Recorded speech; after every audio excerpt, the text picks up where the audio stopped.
Good morning. If you can kindly take your seats.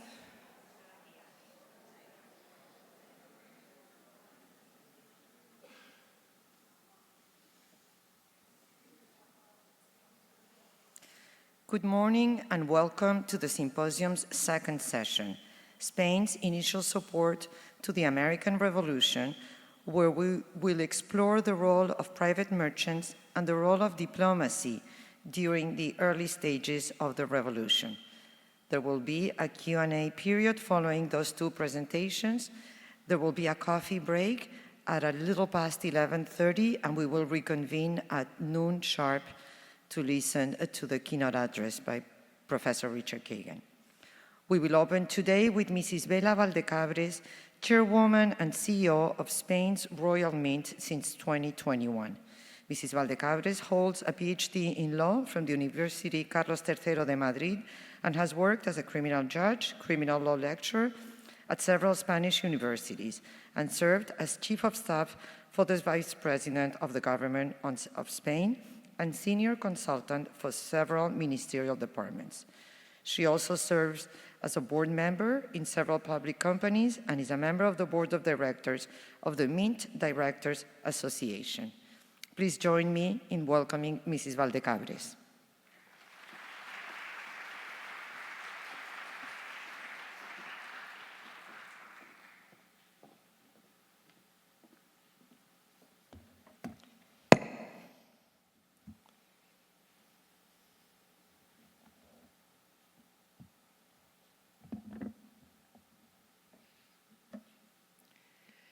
Good morning, ladies and gentlemen. Allow me to begin by thank you for the opportunity of being here today on this incredible stage and to express our deep satisfaction that once again Spanish coinage fulfills one of its more noble functions, to serve as a physical medium for the dissemination of a message rooted in history and culture. I strongly believe in collaboration between institutions, and there's no better example than this symposium, so well organized by the Queen Sofia Spanish Institute, managed by Begoña Santos, and the National Society Daughters of the American Revolution, led by Jeannie Sebastian Storage as a President General. So irresistible that we wanted to be part of it today in any way we could. It is a true honor. Allow me to begin by thanking you the opportunity of being here today on this incredible stage.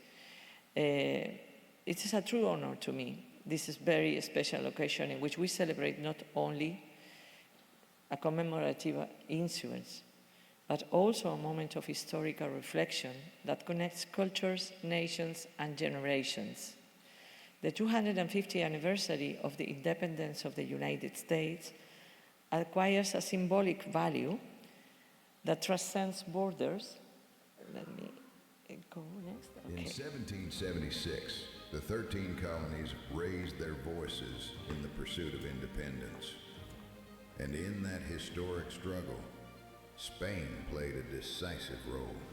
Figures such as King Charles III, George Washington, Bernardo de Galvez, and Admiral Luis de Cordova, among others, together with Spain's financial and logistical support, made possible what once seemed impossible. Those shipments of silver, the famous Spanish dollars or pieces of 8, gave birth to the very first American dollar. Today, the Royal Mint of Spain pays tribute to that achievement with a unique collection created to commemorate the 250th anniversary of the Declaration of Independence of the United States of America. Very soon you will discover this series that bridges past and present in every coin.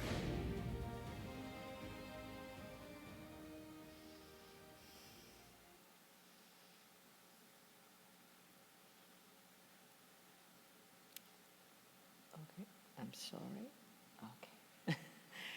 Let me introduce you briefly what is the Royal Spanish Mint. Since its foundation in Madrid by Royal Chapter of King Philip III on February 18th, 1614, the Mint has evolved from a workshop supplying coinage to the court into a modern industrial factory responsible for the production of all Spanish currency.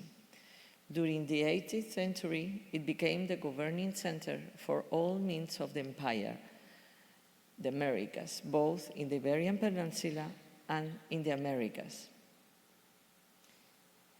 I would like to point that since 1535, the Spanish Empire had the first global company. The mints established from Mexico to Chile, from Peru to Colombia, Bolivia, or Dominican Republic.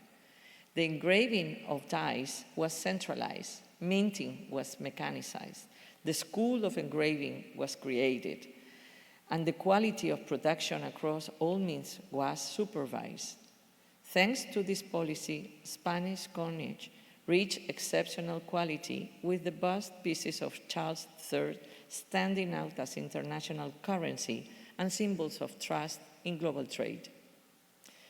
The connection between the Spanish mint and the American history does not end there.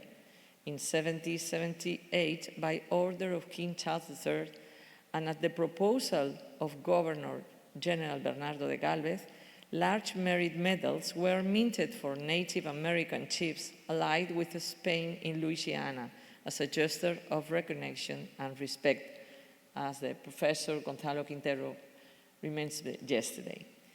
These medals, produced in Madrid, were explicitly mentioned in peace treaties with indigenous nations, and many of them were buried alongside the recipients as symbols of honors.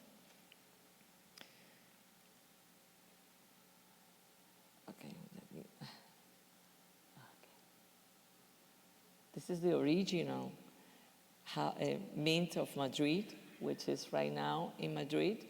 Not anymore, the building has changed their place. And in 1893, we both joined the Royal Spanish Mint and the Royal Stamp.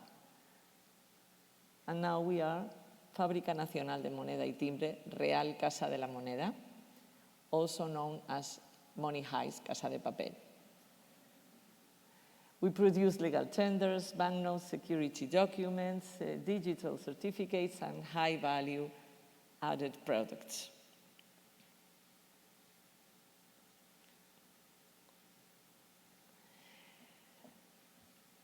I would like that the connection between the Spanish Mint and the American history does not end there. As you might see in the display outside, we have published and written the foreword of a book titled We the Hispanics, which transports to us to this crucial and often overlooked moment in the shared history of Spain and the United States of America. The Spanish crown, the reign of Charles III, played a vital role in the struggle for the independence of the 13 colonies. Financial and military support represented not only a turning point in the conflict, but a decisive contribution to the birth of a free, sovereign nation. That's why we struck 10 coins.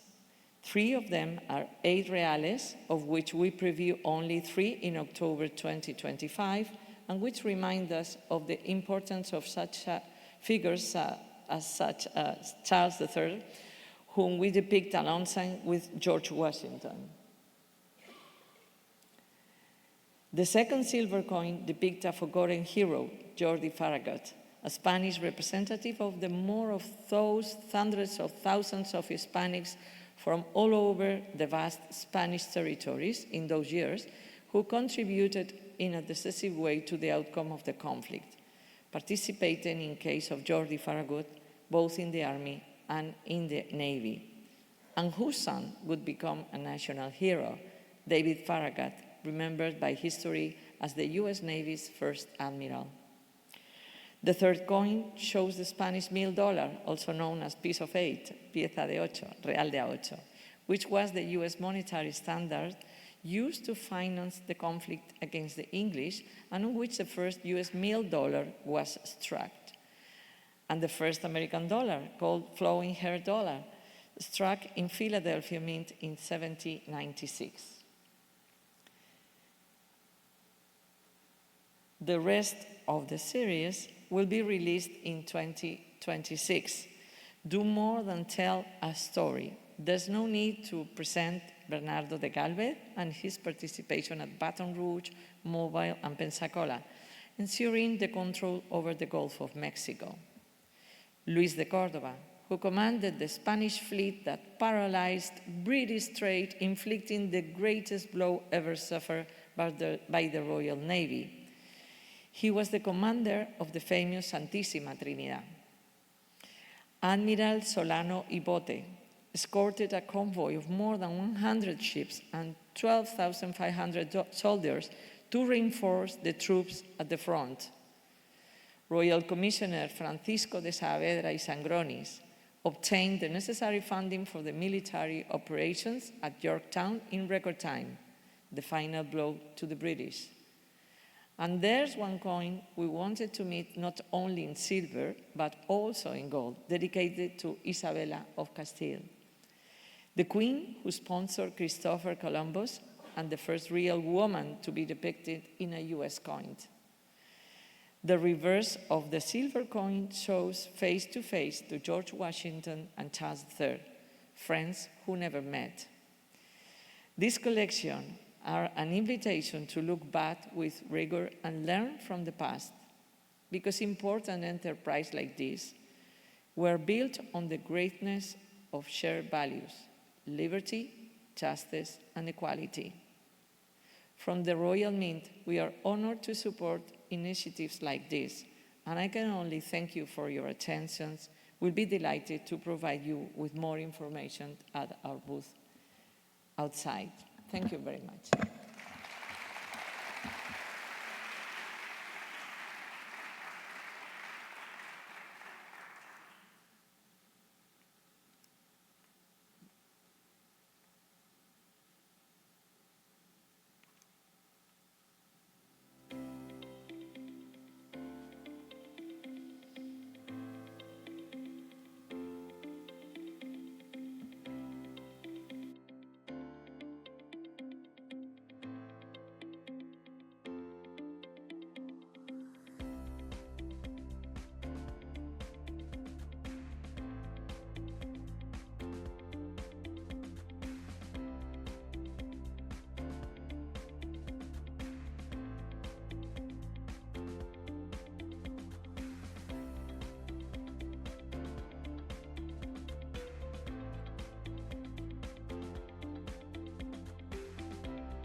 Visit our museum.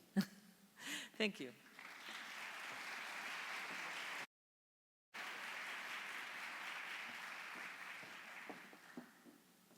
Our next speaker, Dr. Elisa Vargas, will explore the role of private merchants, Gardoki and Sons and others. Dr. Vargas is a multidisciplinary scholar who holds a PhD and an advanced studies diploma in Spanish American history from the Universidad Complutense de Madrid, based on her investigation, Territory, Landscape, and the Construction of a New Republic. She holds a master's degree in international affairs from Columbia University and a BA in anthropology from the Universidad de los Andes in Bogotá, Colombia. Dr. Vargas was a fellow of the Fred W. Smith Library in Mount Vernon and a fellow of the Preventive Diplomacy and Conflict Resolution Program of the Department of State in Washington, D.C., after serving as advisor for the President of Colombia. Please join me in welcoming Dr. Vargas.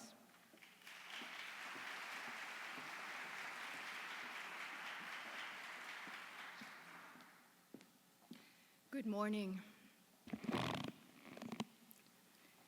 And thank you very much for being here today on a Saturday morning. I guess that many people put off their plans to come and listen to us. So that's very, very nice.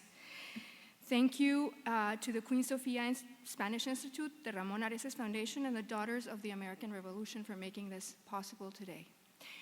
I am going to touch a little bit before talking about Gardoqui and Sons Company on some commercial topics which are not very interesting, but are absolutely important to our topic today. And these are going to be the Navigation Acts of 1650s and 1660s. And don't worry, we're going a little bit back in time, but it's really important to understand what we're going to talk today. These ordained that all colonial imports were to be shipped through English vessels and had to pass through English ports in order to be sold in Europe. The rule, however, was often contested, as Dr. Gabriel Paquet said yesterday.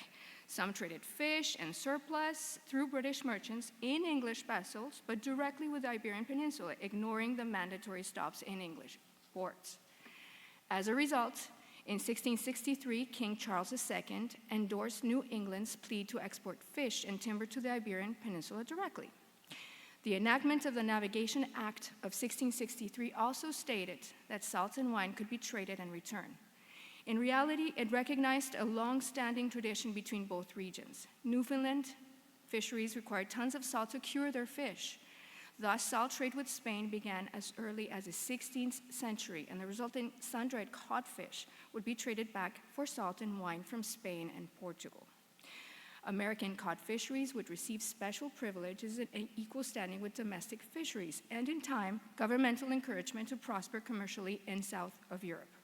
So much that codfish, or how we know it in Spanish, bacalao, became one of the main staple foods in Portuguese and Spanish cuisine, notwithstanding that it is alien to Iberian waters. This seemingly insignificant loophole in trade legislation opened the way to other specialty staples, as sugar. According to James G. Leyden, these allowed the accretion of credits in Iberia for transferal to England to aid colonials in overcoming their adverse balance of payments. We just heard Dr. Vela talk about the mintage, which is really important to understand this part. It was no secret that American colonists who bought English goods required sources of specie to avoid choking limitations on their growth. In other words, the colonial compact allowed for traders to acquire sources of wealth or mintage to pay for their English creditors. Thus, in time, regulations would encourage the importation of foreign mintage. These benefits, however, were not perceived equally in Spain. As a matter of fact, they posed a threat to peninsular commerce, especially under the Anglo-Spanish Treaty of 1667 or the Treaty of Madrid, which was so well explained yesterday, where England received the most advantageous concessions in European Spain, guaranteeing their merchants extraterritorial status, which froze Spanish duties on English imports in accordance to the monetary levels of the reign of King Charles II.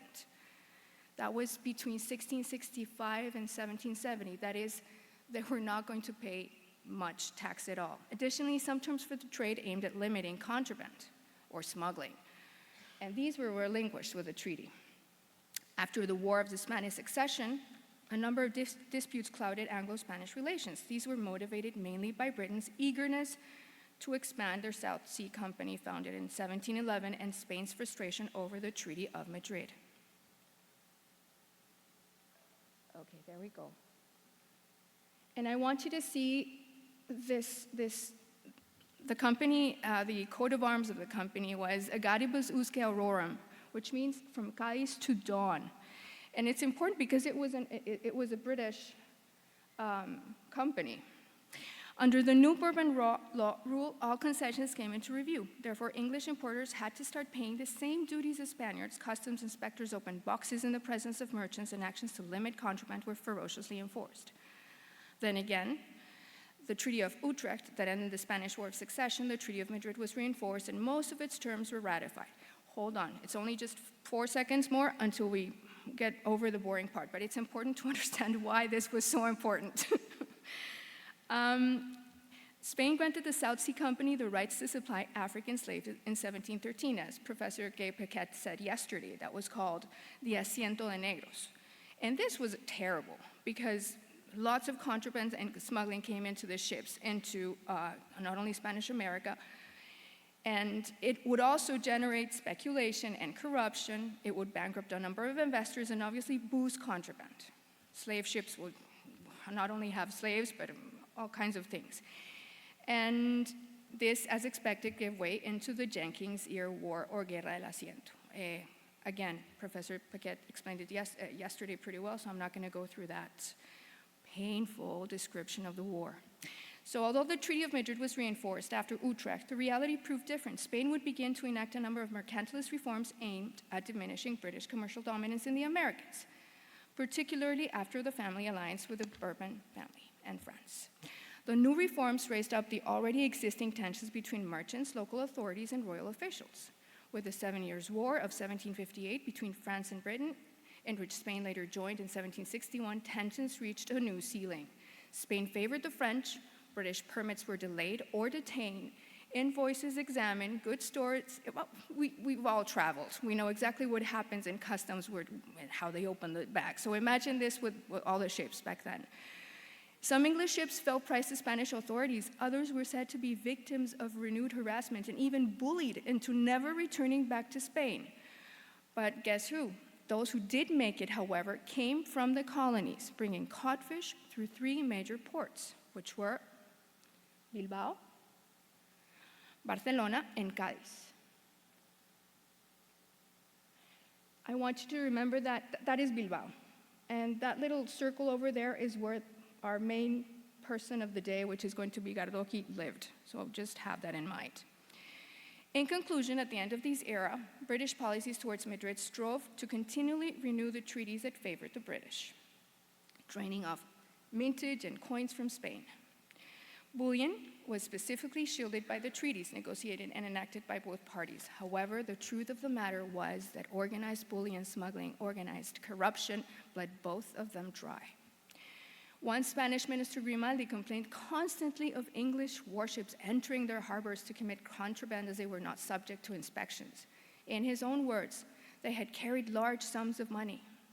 As a result, export licenses were not renewed, mail packets vessels were checked.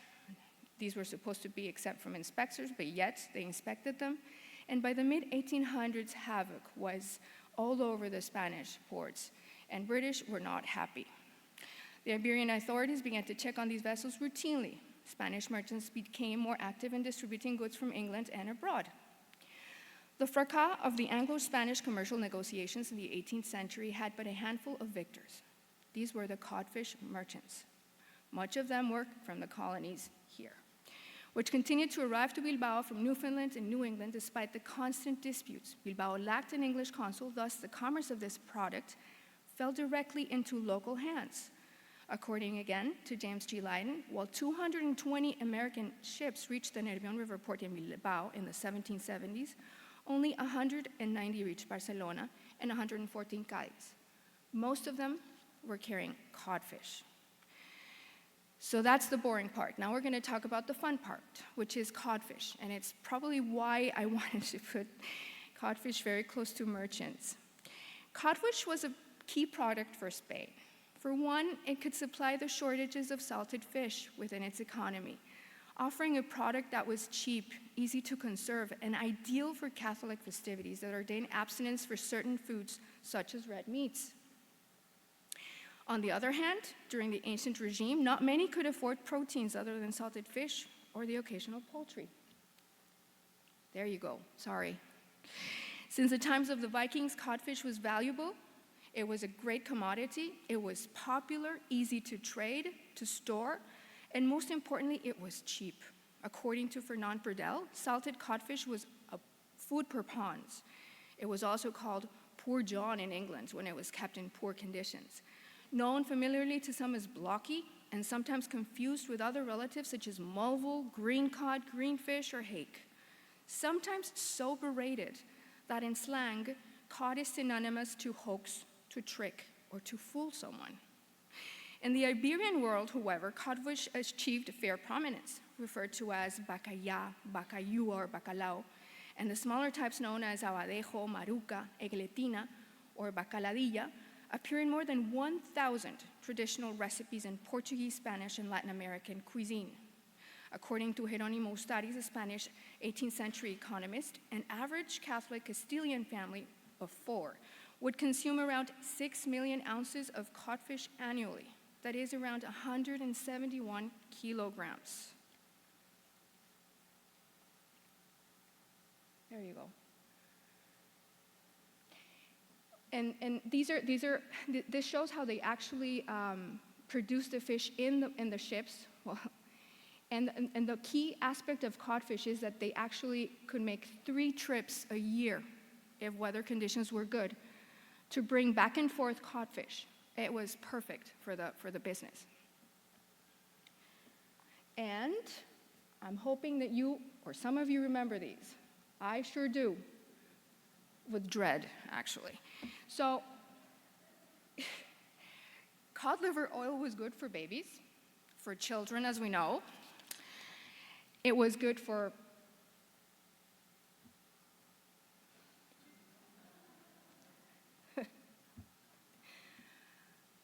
it was even good for women and all the animals in the farm. I could not find, however, anything referring to men. So you men were lucky. So that is why maybe it took a peasant's family to understand the value of bacalao. And now we're going to talk about the Gardoquis. The first registered Gardoqui appears in the township of La Rabesua, Vizcaya, around the 17th century. The first to engage in commercial activities was Tomás de Gardoqui y Alayo, son of Domingo and Ana, who were probably wool traders or wool farmers, we don't know. He married Teresa Meseda from Lumo, and most importantly, from a wealthier family. They had some money to go to Bilbao. The couple would have 3 sons and would eventually move and start up a number of commercial activities. Of the 3 sons, José Ignacio, the youngest, would begin to run at the age of 31 what would become the Gardoqui Trade Company, and this is why it's so important now. He married in 1726 to a wealthy heiress and member one of the ruling families of Bilbao, María Simona de Arriquíbar y Mescorta. I could not find a picture of her, unfortunately. But she was a member of the Arriquíbar clan, one of the very few families who founded the first consulate in Bilbao back in 1718. According to the registry of the Consulado and the Casa de Contratación de Bilbao, members of the Arriquíbar and the Gardoqui clan were elected regularly as either priors or consuls from the mid-1730s onwards. Let's have into account that the port of Bilbao had been recently opened in the 18th century, and they started working around 1715. So from the very beginning, these people were managing the consulate. And the consulate is not, as we know now, the typical to take the passports. It was basically the office of the traders and merchants who did treaties with other ports and agreements to import and export fish or wool or whatever it was. In this case, it was also iron and mintage.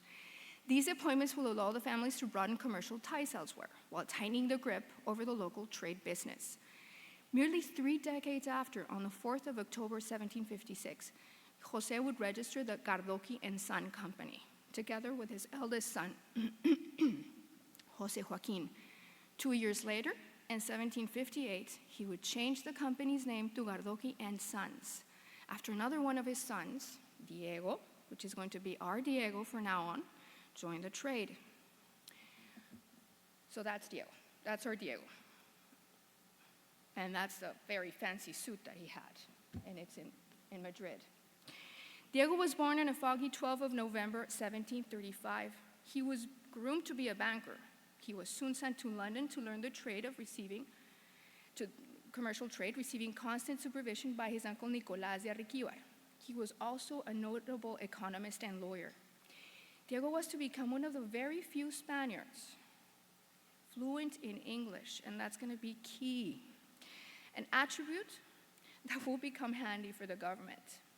So much so as the patriarch of the family passed away, leaving Doña María Simona in charge of one of the largest codfish trading companies in the port. Back then, the Basque Country had women and men were able to inherit and to have property equally. So it's not something so strange. True to the fathers, that the woman ended up leading the company. True to the father's wishes, Diego's brothers and mother continued to support his career by acquiring a post in the Bilbao consulate. They introduced him into highly coveted positions in the Bilbao City Council, and they launched his professional career in the public sector, especially sending him off to Madrid.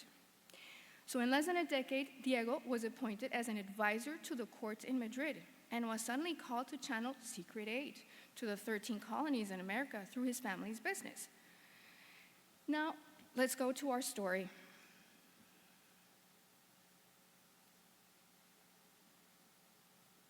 There you go. Okay, there. It starts with Arthur Lee. We've heard about him since yesterday. He was a delegate to the United States Congress who requested to meet with the Marquis of Grimaldi, former Secretary of State of Foreign Affairs of King Carlos III of Spain. Lee was part of the American delegation in charge of obtaining financial and logistical support for the cause, as we heard. Lee was on his way to Madrid, while Grimaldi was on his way to take charge of the Spanish embassy in Rome. There's all kinds of versions about this meeting, but what one can think is that Grimaldi was not interested in Lee being seen, especially by the British agents in Madrid. So I can't imagine him hurrying and his horse to meet him in Burgos, where nobody else could actually see him. The date was supposed to be March 1777, and the clandestine venue was somewhere in Burgos, a small town a few hours away from Madrid. It was perfect for the meeting. Apart from Grimaldi, none other than a young advisor accompanied the minister. Although the meeting between Grimaldi and Lee did not result in the expected official Spanish support for the American cause, it did, however, open the doors to significant secret aid to be channeled through none other than the company of Don Diego. Advisor to the crown, and in this very fortunate case, official translator to Grimaldi. Again, speaking English was key. According to Lee's report to the American commissioners in Paris, Spain agreed to send clothes, blankets, and tents from the city of Bilbao, leaving the operation in charge of Diego de Gardoqui, who would personally hire the ships and crew and monitor the shipment of supplies to Havana and the port of New Orleans. Louisiana's governor, which you met yesterday, Bernardo de Galvez, would add ammunition and other supplies to the rebel army's cache. Once in American waters, the rebel ships would be authorized to pick up the cargo in Spanish ports. A secret loan equivalent to, that's what they say, 4 million reales, which was equivalent to $500,000 continental dollars, in medicines, muskets, blue wool cloths, which we will see later on, and white fabrics to make the distinctive uniforms of the Continental Army, buttons, socks, footwear, anchors, ropes, and sails, among other naval artifacts, tents, and blankets were to be sent. So from 1777 onwards, Diego would launch the daring undertaking of channeling the secret Spanish aid to the United States, using his family's business as a cover. Nothing new. As Gardoqui and Sons Company, according to Dr. Quintero, had long been involved in supplying arms and supplies to the American revolutionaries. For example, on February 1775, a year and a half prior to the Declaration of Independence of the United States, and long before the courts of France and Spain used Beaumarchais as a cover for the same purpose, the Basque Company had already sent 300 muskets and bayonets and almost double that number of pairs of pistols for the American revolutionaries. And this quote is really short, it's not that long. And this is a letter from Jose Gardoqui to Jeremiah Lee, Diego de Gardoqui, where he says, "We were determined at all events to assist you accordingly. Remember that Jose was Diego's brother, sorry. We found out means to procure as many muskets and pistols as were ready-made on the parts for the king's army. The quantity was small, having only 300 muskets and bayonets, and about double the number of parent pistols ready. Besides which, they must be got with a good deal of caution and ship. As to secrecy, you may depend it is as much our interest as anyone's that the English will look sharp in every port. Some sources say that some of these muskets were hidden in our codfish. That's why it's so interesting. So the trade routes established previously between Bilbao and the American ports of Salem, Newburyport, Beverly, and Boston had introduced, there you go, Gardoqui to a number of prominent American merchants, closely linked to the cost of the revolution, such as the Cabot brothers, which we heard about yesterday, the Elbridge and Samuel Russell Jerry, commissioned by the Second Continental Congress to supply the rebel army. The Gardoqui family knew how to take advantage of this extraordinary opportunity by identifying Spain's interests with their own, something that is so usual nowadays. Using the trade routes, connections, and know-how, the clan increased its capital exponentially. I have found that the starting date for this was 1736, when they acquired their first permit to import codfish to Spain with 3 ships or navíos that carried between 90 to 140 tons each. Although we do not know how much José Gardoqui invested in his first company, as it is not registered in the consulate, or at least I haven't found any registry, we do know that in 1756, Gardoqui and Son was valued in a little bit more than $1 million reales. Later, in 1761, they registered another navío for the previous 3. We also know that after the patriarch's death in 1765, the family inherited 2,600,000 reales, which included the company that was worth 1 million reales, 2 houses, stocks, jewels, and other investments. That means that they were making a very good business by then. However, things really improved after 1765. In 1767, according to the city census, they built a brand new house in the posh city center, the one that I showed you before, with views to the Nervión River in the street that crosses from Santa Maria to Santiago. In other words, a whole block that will earn in 1822 a victor or a municipal recognition for the merits of the Gardoqui family. The house no longer stands, but in its place there's a street named after the last celebrity, Cardinal Gardoqui. According to the will of Maria Simona, the mother, the house is worth 45,000 reales. I know that it's meaningless to us now, talking about these probably Professor Ferreiro is going to be the one who's going to solve all those monetary issues. But that was a lot. It was a deal of money, and it was a nice posh house, according to the descriptions. By 1778, the firm was worth 2,146,000 reales, twice its value than that of 1765. According to the Casa de Contratación de Bilbao, they own 2 more bergantines. Those are big, the San Jose and the San Nicolás. These carried around 150 to 200 tons each, and 3 frigates, even bigger, the San Jose, the San Agustin, and the Atlantic. Those are the ones that are registered in Bilbao. We really don't know how much was registered in London or in the colonies. We never know. I could not find any information about that. By 1791, and according to the Averías or Customs House, the annual revenues of Gardoqui and Sons would exceed 600,000 reales annually. And there are those who claim that they had earned an estimated capital of 10 million reales. That is in about a decade. It is hard to believe that the Gardoqui's achievements have little to do with their North American incursion, especially when the rest of their fellow tradesmen who were not trading with the 13 colonies were broke. Now back to our topic. In the first years of the American War, the role of Gardoqui family would be essential to keep the Continental Army supplied.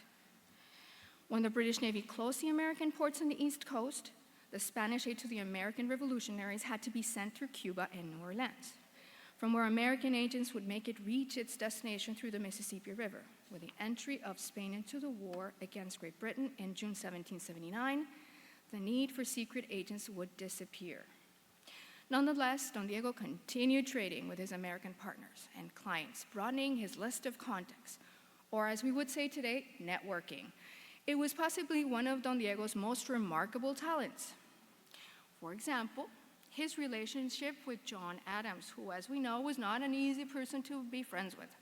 He was the first vice president and later the second president of the United States. Their first meeting took place by chance in 1780 in the course of Adams' trip to Paris to join the United States. So Adams was not in a very happy mood because his ship was forced to dock at El Ferrol and was broken. So he decided to just walk in the worst weather over to Paris. I don't know what he thought. In the rush to reach his destination and replace Celestine, Adams decided to continue walking in the middle of winter, which is not as bad as here in Washington, but it's bad.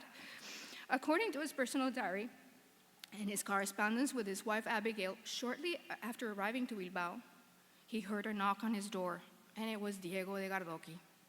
He was going to invite him over to his house for a dinner party. From that night on, Gardoqui became his personal guide to Spain and a very close friend. On September 1781, and once the British were defeated at the Battle of Yorktown, the American Congress began to consider entering into negotiations with Spain to discuss two main points: the navigation on the Mississippi River and the definition of the borders south and west of the new nation. And in this case, I am going to remind our listeners about what Dr. Quintero said yesterday about these limits.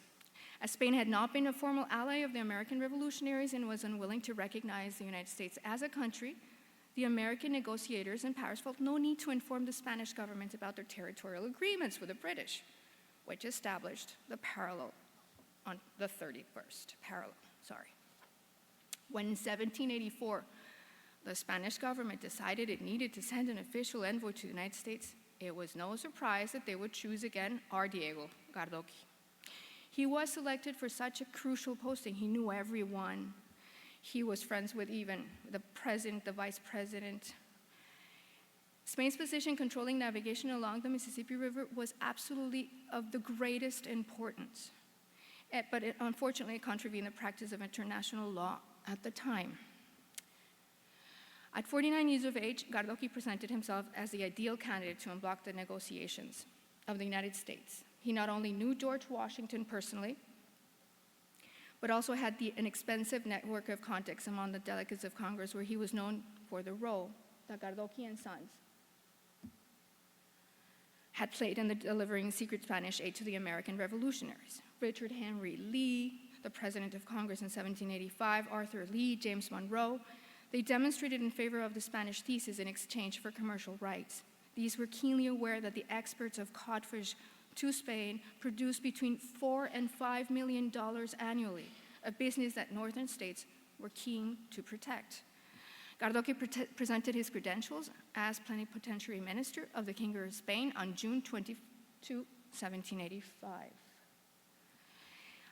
Until the entry into force of the Constitution in 1789, the young American Republic was a confederation in which the central state had very little power, as Dr. Quintero said yesterday.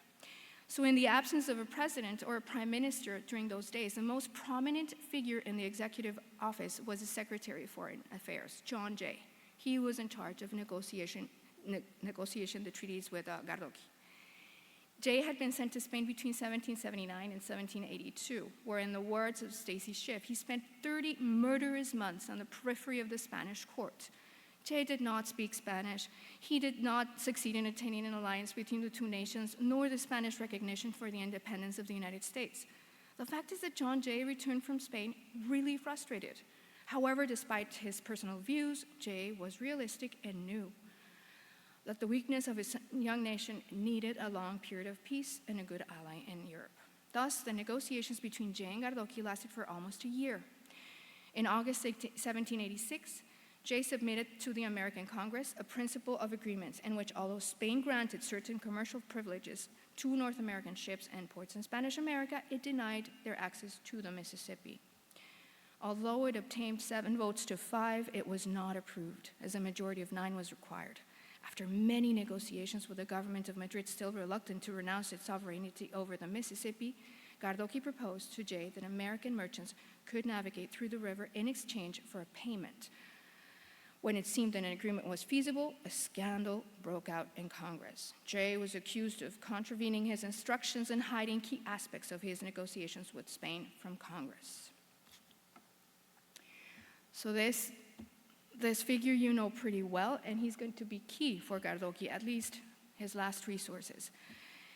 He sought the support of Washington, who, despite having retired from politics and was living in Mount Vernon at the time, continued to enjoy enormous prestige and influence. To ingratiate himself with him, Gardoqui personally entrusted the delivery of a precious gift that King Carlos III had sent to General Washington, and it was a donkey, which was politely referred to as royal gift. He traveled with 2 female donkeys and another male donkey who died in the trip. And the caregiver, who was Thais, who obviously had no idea how to speak English either. So I would love to find out how Washington and the keeper actually exchanged their views on the donkeys. We will never know that. Gardoqui took advantage of the donkey's delivery to try to obtain Washington's support for the Spanish positions. But the astute Virginian would limit himself to thanking him for the gift, avoiding being involved in any political or diplomatic dispute. That's a guy. It was on the news, and if you go to Mount Vernon's museum, you're going to find him there. Just a few months later, Gardoqui insisted again in asking for Washington for help, this time sending him a vicuña cloth, His Majesty's true manufactured cloth that he had made specially for the general. It was of the wool of an animal that we all know, which is a cousin to the llamas, and it's supposed to be taken out from Buenos Aires, from the Viceroyalty of La Plata. A vicuña remnant actually remains in Mount Vernon. It was still trying to ID it. The general was especially grateful for the cloth, as expressed in, that's a piece of vicuña that they have in the museum. That would be the coat that Washington used. Obviously, that's not made from vicuña, it's silk, and that would be the piece of vicuña that's left. Usually when the general died, and you all know that, they took the little pieces of the coats and gave it away to either their friends or their family, so that's what we have. And that was donated to the museum by one of the great grandsons or daughters. And that is a piece of the cloth that was used for the Continental Army. That's that Spanish blue wool that's also in the museum in Mount Vernon. So, despite the limited success in the previous efforts, by the end of 1787, perhaps hoping that the third time would be the charm, he again insisted with a new gift, an edition of Don Quixote.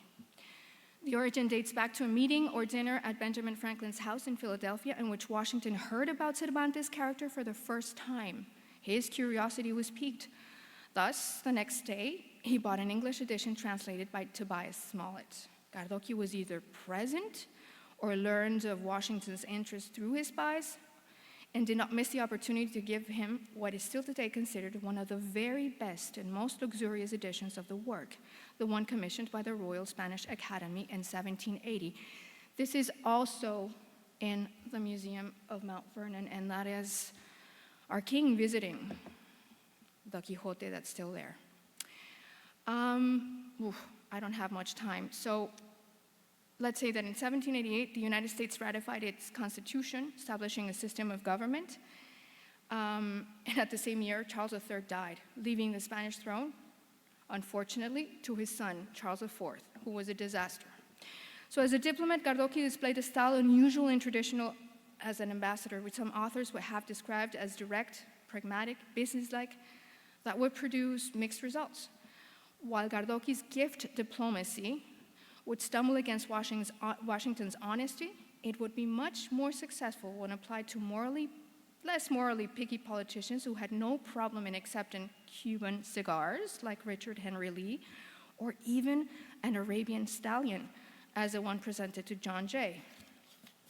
Gardoqui's business context served him and his company very well, as we had seen, at a time when his main purpose should have been vested on negotiating the interests of his country. In addition to his diplomatic duties during his time as envoy to the Spanish crown to the United States, Gardoqui became involved in the task of attracting settlers to the then very still underpopulated Spanish province of Louisiana. Perhaps with the best intentions, he supported with too much proof several dubious initiatives that were presented to him to bring Catholic settlers from Maryland, Virginia, Kentucky, New York, or even Germany, in some cases advancing money and funds to its organizers. These people never came, and the very few times when they actually came to settle, they had no experience as farmers. Diego Gardoqui returned to Bilbao on July 24, 1789, aboard his own ship, the San Nicolas. In October 1791, he was appointed Secretary of the Treasury Office, or Minister of Finance in its current name, under the government of Prime Minister Manuel Godoy. In his 5 years as a minister, he had to face the expenses generated by the war against revolutionary France. From his position as a member of the government, Gardoqui would observe with a mixture of despair, rage, and frustration how the negotiations between Spain and the United States progressed, which would end in the signing on October 27, 1795, of the Spanish-American Treaty of Friendship, Limits and Navigation, known in Spain as the Treaty of San Lorenzo and in the United States as Pinckney's Treaty. In this treaty, Spain acceded to each and every one of the United States' aspirations. The border was established at the 31st parallel, and on the pretense of mutual freedom of navigation, which served Spanish interests little or nothing, the Mississippi was completely open to American merchants. This was exactly what Gardoqui had endeavored to avoid during his 4 years as administrator to the United States.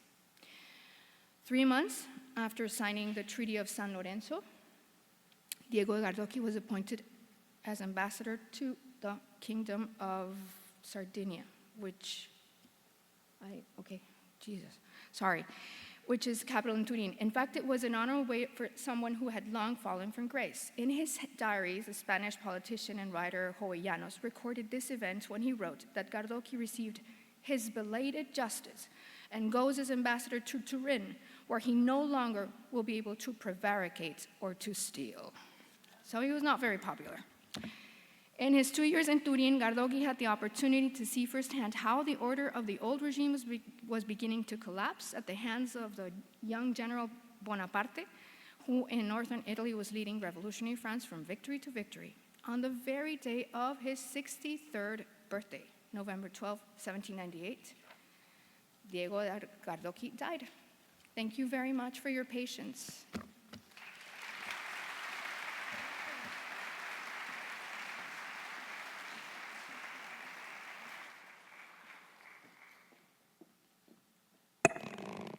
Thank you. Our next speaker is Professor Tomás Chávez, who will now present the role of diplomacy. Tomás Chávez has a PhD in history from the University of New Mexico. He has published 14 books, 3 of which have been published in translation in Spain. He has spent a career as a museum director and retired as the executive director of the National Hispanic Cultural Center. He's a member of the Orden de Isabel la Católica and a corresponding member of the Real Academia de la Historia. The Fundación Javier de Salas presented him with its inaugural award. His latest 2 books are The Diplomacy of Independence, Benjamin Franklin Documents in the Archives of Spain, and Revolutionary Diplomacy, Spanish Connections and the Birth of the United States. Please join me in welcoming Professor Chávez.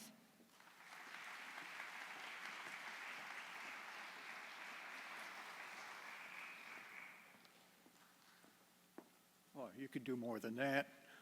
Yeah.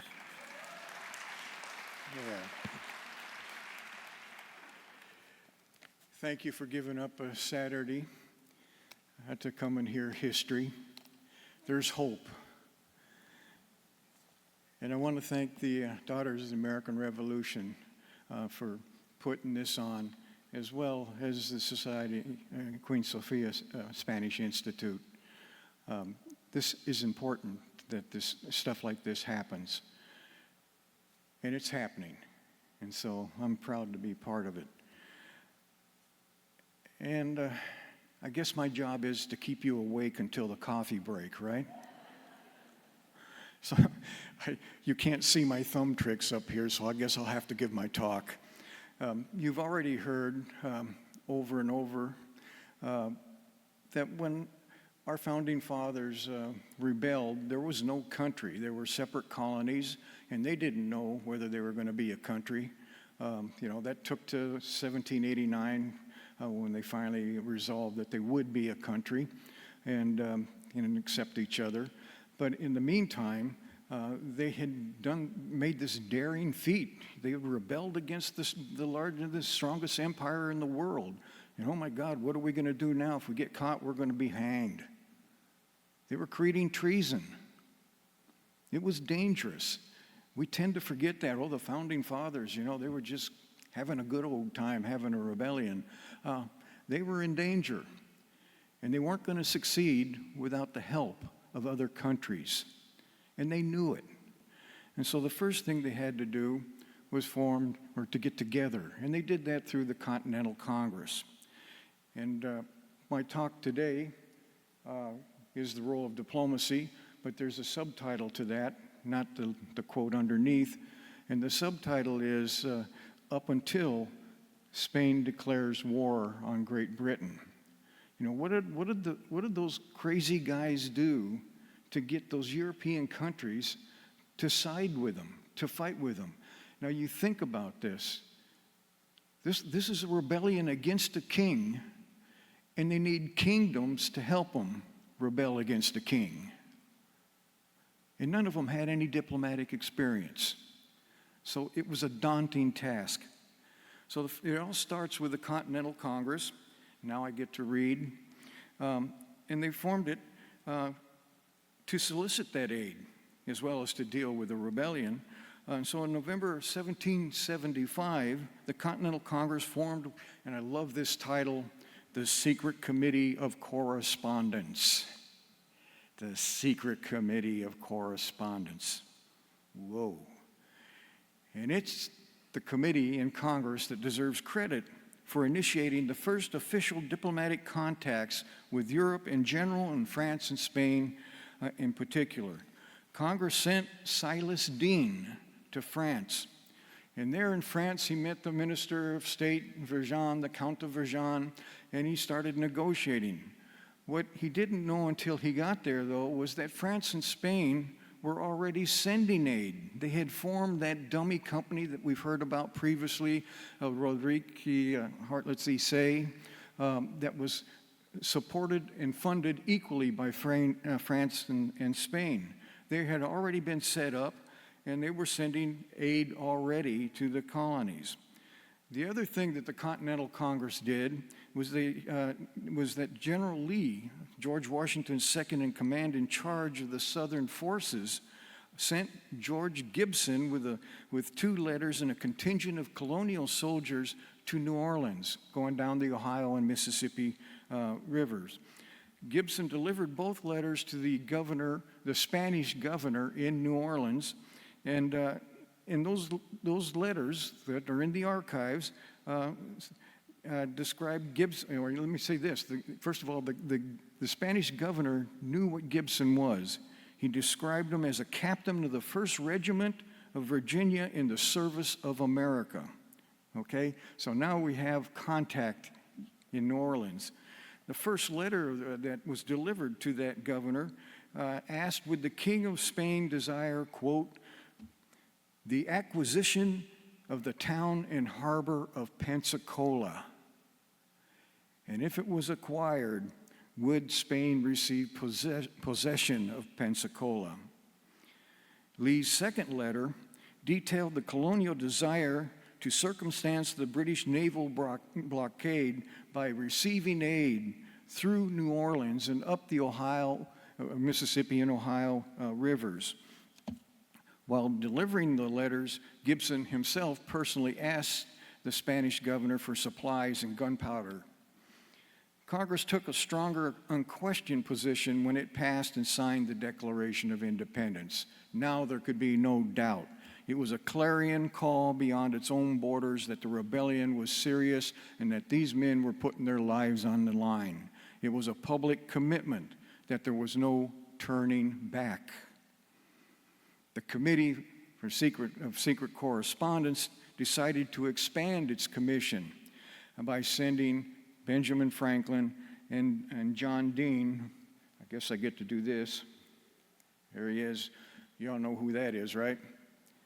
He wasn't sleeping in a park bench this morning. Yeah, okay. So they sent Franklin and John Dean to France to join sent Franklin and Lee to join with Dean. Well, the Congress knew that covert aid was being provided by Spain and that France was an obvious target for help. They remained unsure of the extent of that help and knew that they needed more. The three men sent there had the task of again, going to kingdoms to get them to support them in a rebellion against the king. Congress correctly understood that France would be the most openly receptive country to its overtures. France had just lost the 7 Years' War to Great Britain, in the process of which it lost almost all of its major colonies. On the other hand, Spain, also a loser in the war, maintained most of its expansive American holdings, including the addition of Louisiana. Spain had a clear incentive to recoup Florida and remove the British settlements along the Mississippi River, as long as in Central America, where extensive British smuggling was causing financial problems for Spain's settlements in the region. Spain consciously collected any information as early as 1770, collected any information it could get on British movements and strategy. The reason was twofold. Marquis de Grimaldi, Spain's Minister of State at the time, suspected that Britain could conduct a surprise attack on Spanish-American ports. The second reason was the progress of the rebellion lessened the chances of that attack. As early as 1775, Spain came to realize that the revolt had evolved into a serious revolution. And they began to view the rebels, quote, as a serious force worthy of support. This is 1775, before the Declaration of Independence. This resulted in the covert aid being sent to the colonies from Spain and France. This was the context in which the United Colonies made their first official diplomatic foray to Europe. The three original commissioners arrived in Paris at different times, with Franklin being the last one when he made it to Paris on December 22nd, 1776. Franklin was the oldest and most experienced of the three men sent to France. Upon his arrival, he was less than a month shy of his 71st birthday, a little younger than all of us. Arthur Lee, the second one who arrived just before Franklin, was 34 years younger than Franklin, was educated in medicine at the University of Edinburgh, and he also took classes at the University of Leiden in Netherlands before returning to London to become a lawyer and prolific defender of the colonies. While in London, he met, then replaced, and became jealous of Benjamin Franklin. Then there was Silas Deane, who was already in Europe. He's 36 years younger than Franklin, was a graduate of Yale and practiced law for a short time before he became a merchant and represented Connecticut in the Continental Congress, serving with Franklin on the Committee for Secret Correspondence. Franklin was seen as the Commission's lead member. Realizing that Franklin's arrival, which was delayed, caused some consternation with Spain's ambassador, the Count of Aranda, who had advanced knowledge of Franklin's arrival. The commissioners quickly sent a letter to Aranda requesting a meeting, quote, to cultivate the goodwill of the courts of Spain and France. Aranda set the meeting for the evening of December 29th, 1776, at his residence.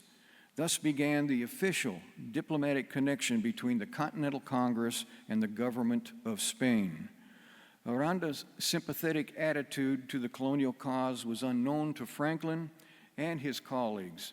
The 58-year-old Spanish aristocrat, highly decorated and wounded combat veteran, maintained the idea that the rebellion in America gave Spain and France an opportunity to gain revenge upon Great Britain.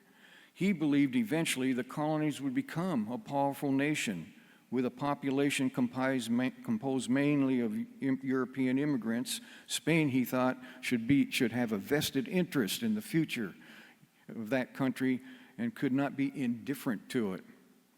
His superiors agreed with him to an extent. However, unlike the rush into the previous war, they would patiently prepare. This meant dealing with Great Britain on two fronts. First, Spain started sending, as we now know, covert aid to the rebelling colonies.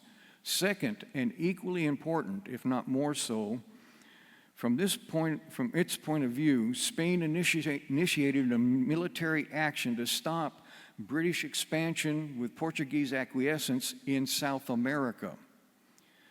Speculating that Great Britain would not risk a war or acknowledge its illegal operations there, Grimaldi sent to South America an armada of 7 ships of the line, 8 frigates, 4 smaller warships, and many transports carrying 14 infantry battalions and 4 cavalry squads.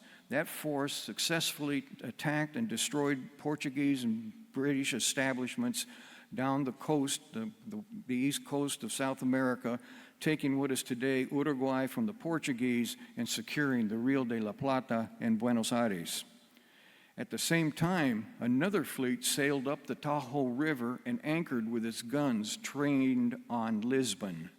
Spain had made a stark and obvious point.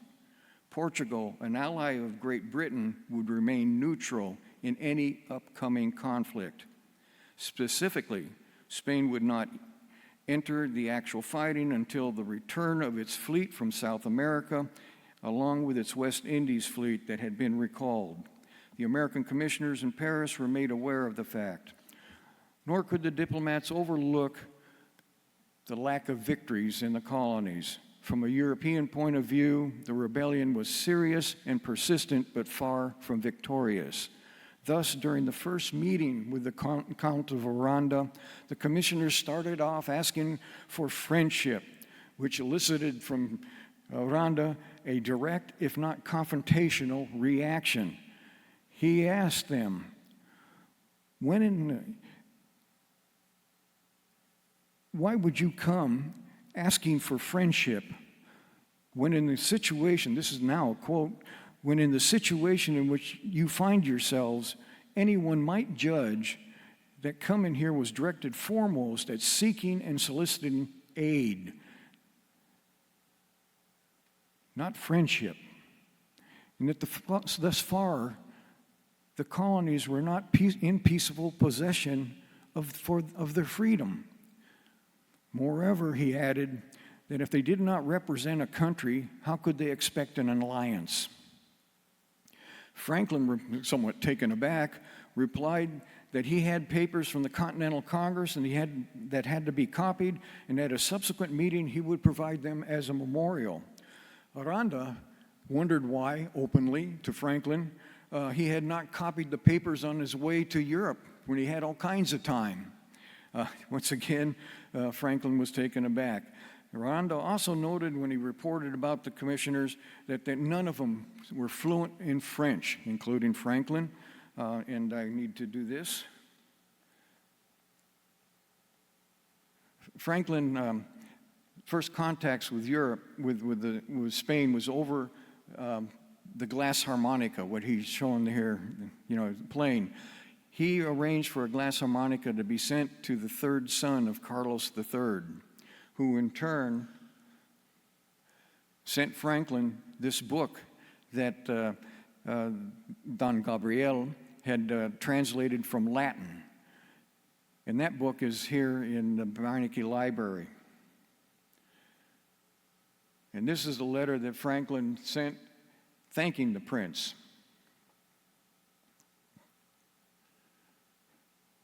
That's the Conde de Aranda. He had that war wound, and so he was a man who was, the Spanish would say, was tuerto. He had a lazy eye, and he could not turn his head. He had to do this. But he was the kind of guy you would not go out with. He was no fun whatsoever, as Franklin was finding out. The Count of Vergennes, the French Minister of State. And this is a letter. If you look where the paragraph in the middle of the page, if you could read it, it says, Franklin habla muy poco francés, Dean mucho menos, y Lee nada. Nada Lee. All right? I didn't make it up that they couldn't speak French. I just wanted to put that in there for you. You know, I'll make up something else, see if you catch me. So now we're waiting, you know, Aranda's waiting for that report. And, you know, probably stunned by Aranda's directness, the commissioners clearly understood that France and Spain were cooperating. 6 days later, after that first meeting on January 4th, 1777, Aranda, Franklin, and Lee, along with a translator, met for a second meeting in Aranda's residence. Dean was sick in bed with an apparent bout of malaria. Franklin used Dean's malady as an excuse for not having the expected memorial. He and Lee told Aranda that the colonies sought a treaty with both Spain and France, each according to their own interest. Franklin mentioned the priority of receiving bronze cannons, warships, and if required, he would send a commissioner directly to Madrid. Aranda immediately replied that sending anyone to Madrid would not be desirable. Spain wanted to avoid all appearances of duplicity, which is why they were meeting after sunset in a mutual country. Moreover, Spain was working in coordination with France, so all such discussions would be better held in France. Aranda, somewhat perplexed that neither Franklin or Lee let on that they knew anything about aid being sent to the colonies. And incidentally, this is going to be the beginning, I think, the inception of why we don't understand this history to today. Aranda already is upset that the representatives aren't acknowledging any aid sent. They didn't mention the dummy company, nor acknowledge that at that moment Spain had acted on a request from the governor of Louisiana for a shipment that departed from the Spanish port of Bilbao, destined for New Orleans, to be transferred to the colonies. The shipment was augmented with supplies and gunpowder from Havana and Mexico, our neighbor today. That shipment eventually included 316 caliber rifles, 10,000 pounds of gunpowder, cloth that was dyed red, white, and blue, quinine, and more. Aranda again expressed his angst about the colonial situation and why weren't the commissioners asking for specific aid. He then pressed them and asked if they were aware of a ship that had arrived in Philadelphia in early May 1777 with a cargo of 216 bronze cannons, 12,825 bombs with fuses, 27 mortars, those little chubby fat cannons, with rifles and bayonets, uniforms, and 4,000 tents. Franklin acted as if he was unaware of aid being sent to Spain by Spain, only admitting that he knew of a company that was a front to the aid sent. Even in the colonies, the Continental Congress and George Washington assumed that the shipment was strictly French. They too did not understand that the Spanish money had helped purchase the French arms being delivered. This misapprehension has persisted for almost 2.5 centuries in the historiography of the United States. Aranda told the commissioners that more aid would be sent and confirmed Spain's willingness to leave its ports open to American shipping. 4 days later, Franklin and Lee personally delivered all the promised papers, including that promised memorial, which according to Aranda only proposed goodwill and reciprocal commerce. Aranda sent 2 long letters dated the same time on January 13th. The last third of the first letter was devoted to his reasoning for Spain to take the lead in going to war. He recommended that Spain consider a treaty, quote, to conserve its own possessions in America by assuring the loyalty of the new power and by freeing it of its urgent situation. Despite Aranda's opinions, the government in Spain maintained a policy of patience while covertly aiding the colonies. Madrid had more information than Aranda. Spain had 2 unofficial observers in the colonies, as well as an embassy in London. Both of the observers were known to the Continental Congress and had befriended some of our colonial leaders, not the least of which was George Washington. And in London, Spain's ambassador, the Prince of Macerano, continued sending clear, matter-of-fact reports to Madrid. While appreciative of Aranda's motives, Grimaldi summed up his and his ministers' feelings. Spain would continue its policy. He wrote, "It is one thing to prepare for war and another to enter it when we are ready." Nor would Spain enter into a treaty with the colonies who he noted, once again, they were not a country. He added such a treaty would result in war. Spain would continue to send aid and not to be overlooked. The commissioners seemed to be unaware that Virginia's own Oliver Pollock was working in New Orleans to receive more Spanish aid. At this time, Spain was in the process of changing its ministers of state. Jose Moninho y Rolando, the Count of Floridablanca, was named to replace Grimaldi. Move on with the slides here, I think. Oh, okay, we'll stop there. That was good. Floridablanca would continue Spain's strategy of patience while he waited for the return of the Spanish fleet from South America and New Spain. This is something that's going to be repeated while we're pressing for Spain to get into the war. Perhaps because of impatience or to divert attention, Franklin, Dean, and Lee decided to ignore Aranda's instructions not to send an emissary to Madrid. Even more surprising is that Aranda agreed with them. He provided them with a letter that in effect was a passport to go to Madrid. Then, probably Aranda sent word ahead that Arthur Lee was on his way to Madrid. Grimaldi, the Minister of State of France, sent word to his own ambassador in Madrid about Lee's pending trip, but he also called Lee's trip a breach of trust. Grimaldi, who was waiting for Floridablanca to replace him, also received notice in advance. He decided to send the bilingual merchant and banker whom you just heard about, Diego de Gardoqui, to intercept Lee. Grimaldi himself would also travel north to meet with Lee before he could get to Madrid. Gardoqui encountered Lee in Burgos in northeastern Spain.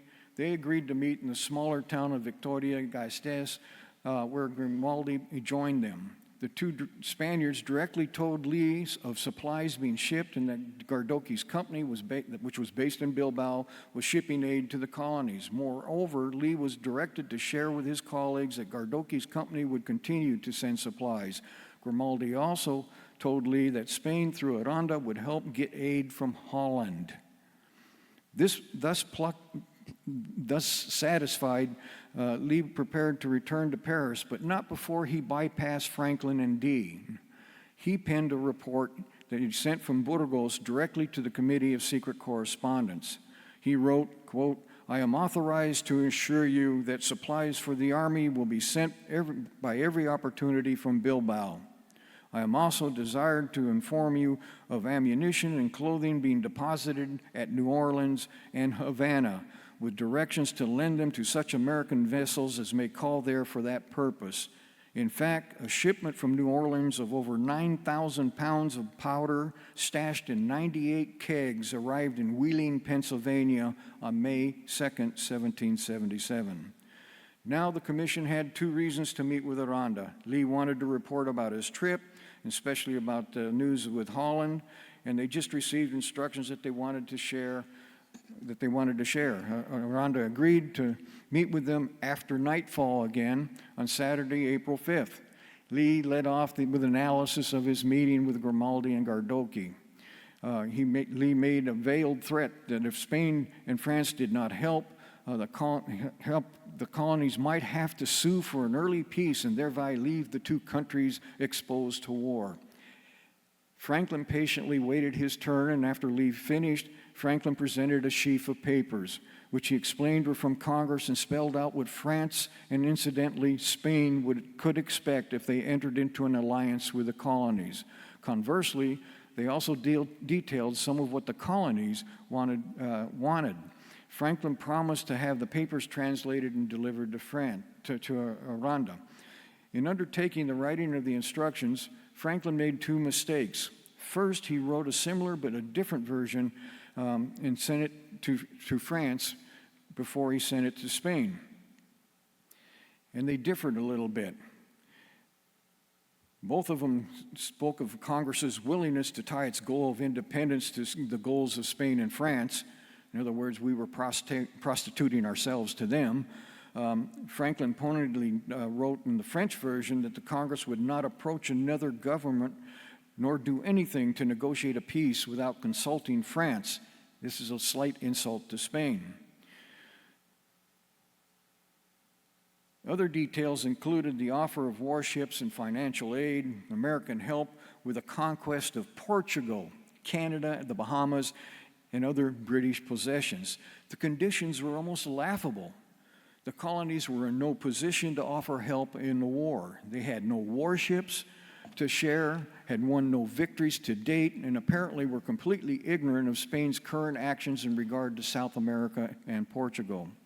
Surely Franklin did not expect Aranda to see the French version, which is actually what happened. Franklin appeared to favor the French more than the Spanish, and Aranda was too astute not to notice. At a subsequent meeting, Franklin presented Aranda with an oversized formal document. That would be it, with a red wax seal and signed by John Hancock, the president of the Continental Congress. The document named Franklin the congressional minister to Spain. Franklin also presented Aranda with an accompanying letter.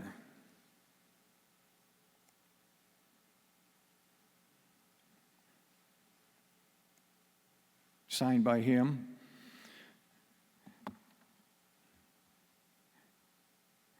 And in that company letter he had written in his hand, as you can see up there, he explained that he had been named Minister Plenipotentiary, the exact language you need to be named an ambassador.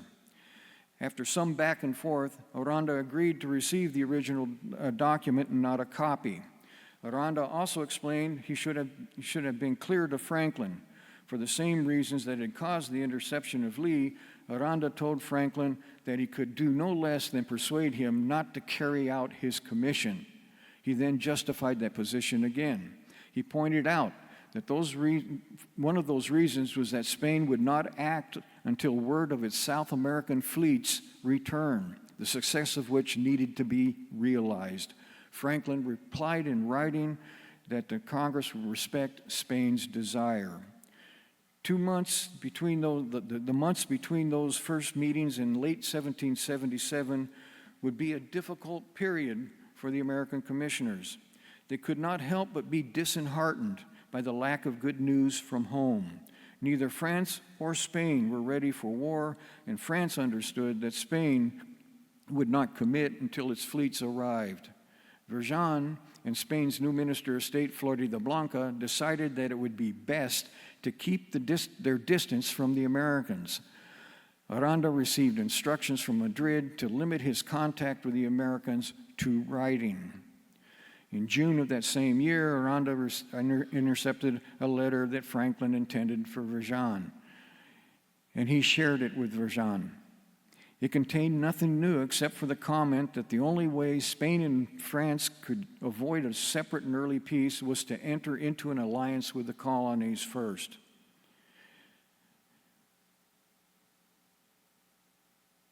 Once again, Aranda saw this as an affront. Franklin penned a second letter, which he sent directly to Spain, and he implored them to enter the war, writing, quote, and I love this quote, "Heaven has rarely offered such a favorable opportunity." And then he added, nations are always skillful at imagining pretexts for the wars they want to engage in. In other words, we can make it up to go to war. That's Franklin's advice to Aranda, who sent the letter to Floridablanca. And Floridablanca quickly wrote a livid reply that he sent to Aranda. He was irritated by the Americans' lack of gratitude and instructed Aranda to make his position clear to the Americans. Spain, he wrote, had been sending aid to the rebels for the past 2 or 3 years, and in that, a good portion of the money was used to purchase the supplies in France, then shipped from Bilbao and now from Holland. There could be no clear evidence of our support, he said, that neither Congress nor its deputies could mistake. Moreover, he added, France seemed equally silent on the matter. Upon hearing this from Aranda, Franklin quickly made a personal after-sunset visit to the ambassador's residence. He thanked Aranda for Spain's aid not only in money but in supplies and equipment. He acknowledged the shipments from Bilbao and other ports, and that he personally knew of a shipment that arrived in Boston with 12,000 muskets. And in the case of France, Aranda directly threatened Spain that Spain would cease its cooperation with that country and deal with the colonies on its own. Aranda was convinced that France would draw Spain into the war when it didn't want to enter. He insisted that Spain strike the first blow, and even noted that the combined navies of Spain and France would defeat the British. Still, Floridablanca maintained Spain's policy of wait and see. Floridablanca felt that he could broker a peace and avoid war. By July, Vergennes felt that France was ready to enter the war, but Louis XVI, his king, also Louis the Last, would do nothing without assurances from Spain. The news arrived that a British army under the command of General John Burgoyne had taken Saratoga and that Philadelphia was under threat. That was not good news. In September 1777, Franklin convinced D and Lee to join him in another memorial that they sent to Vergennes and Aranda. It was a serious, if not desperate, attempt at rekindling the support they thought that had been reduced. The somewhat rambling memorial requested more aid, including 80,000 suits of clothes, brass cannons, muskets, pistols, large quantities of naval stores, plus a loan of 2 million sterling to be paid back at 6% interest on the credit of the Congress, which didn't exist, the credit. In return, the colonies were stockpiling, quote, great quantities of tobacco, rice, indigo, potash, and other products of the country. Obviously, Aranda was underwhelmed.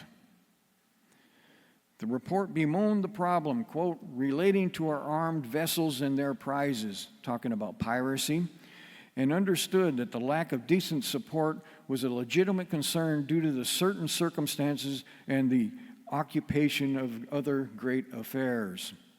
However, if peace, this is the interesting one, if peace must be brokered, the commissioners made the surprising proposal. Would Spain and France agree to help the colonies with their advice and influence in the negotiations?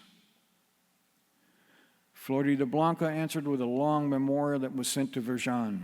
Spain was not impressed with the American threats of an early peace. Moreover, Spain continued to send aid and the request for the 2 million pounds sterling appeared reasonable. He added that the revolution continued to weaken Great Britain and Spanish aid played no small part. The Americans needed to realize that the combined strength of France and Spain, when ready, would be to their advantage. Spain's interest was to work secretly and cautiously, and King Carlos III would not enter into an agreement that is, quote, time to quit, not based. Oh, okay. I'm done.